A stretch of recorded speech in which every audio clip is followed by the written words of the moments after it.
I'm going to tell you about the end of behavior of a polynomial. First, you need to know that exponents must be non-negative. If they are not non-negative, they are not a polynomial and has nothing to do with anything I'm about to tell you. So, your degree of polynomial, or your DOPE, is the highest degree, or your exponent, the highest exponent.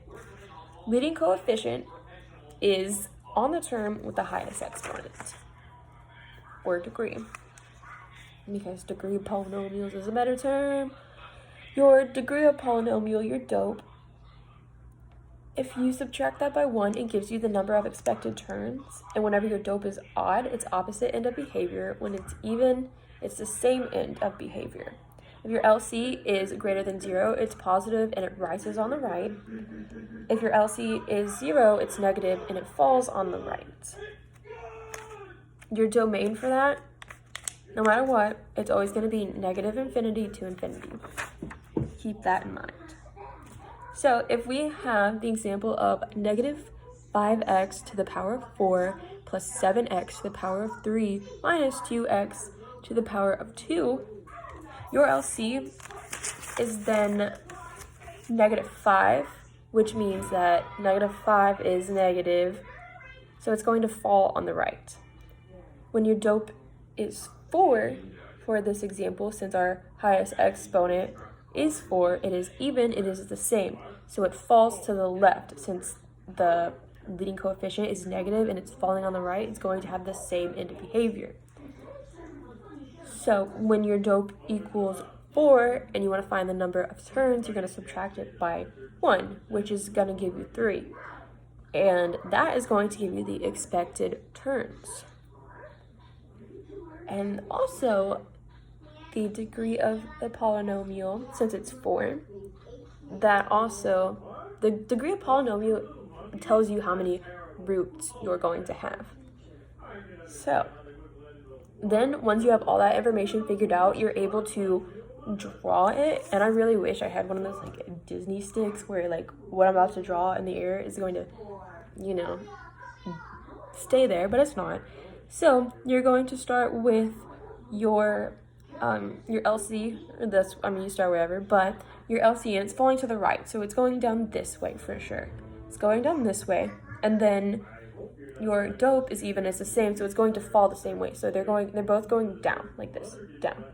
And then your expected number of turns is how many turns. It's pretty self-explanatory. So if you're both facing, your endpoints are going to be down here, right? Here's the line. You're going to go like this. I mean, technically, if this is the x-axis, though, you're probably going to start more so down here, and it's going to go 1 turn, 2 turn, 3 turn, and end. About somewhere there. And that is your sketch. And I'm just going to show you this little sketch. My imagination might not be that great as others, or vice versa. Anyway, so to find your no, that's it, because I'm not doing graphing. I mean, I guess I could. I've got a lot of time. Well, whenever you're graphing polynomials, then you're going to find the end behavior, which is what all I just explained. Then you're going to find the y-intercept. And when that's the case, you fill in all of the x's with zeros and you solve. And those are going to be on your y-axis, since x is always going to be 0. And then your x-intercept, you're going to replace all your y's with zeros and solve. And then in that case, your x-axis is always going, your x-point is always going to be 0. Wait a minute. No, your y is. I'm sorry. It's on the paper. It looks pretty. This is my creativity, right? Here we go.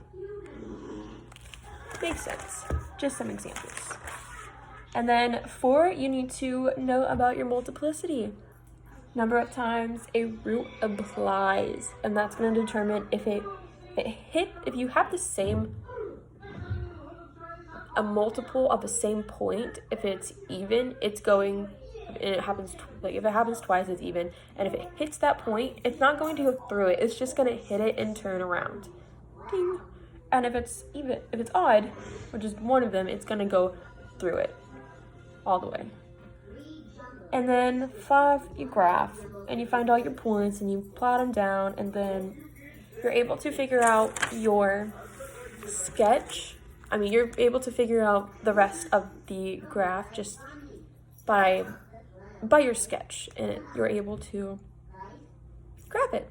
So there you have it, 2 in 1. Your end behavior and your graphing polynomials. Bye.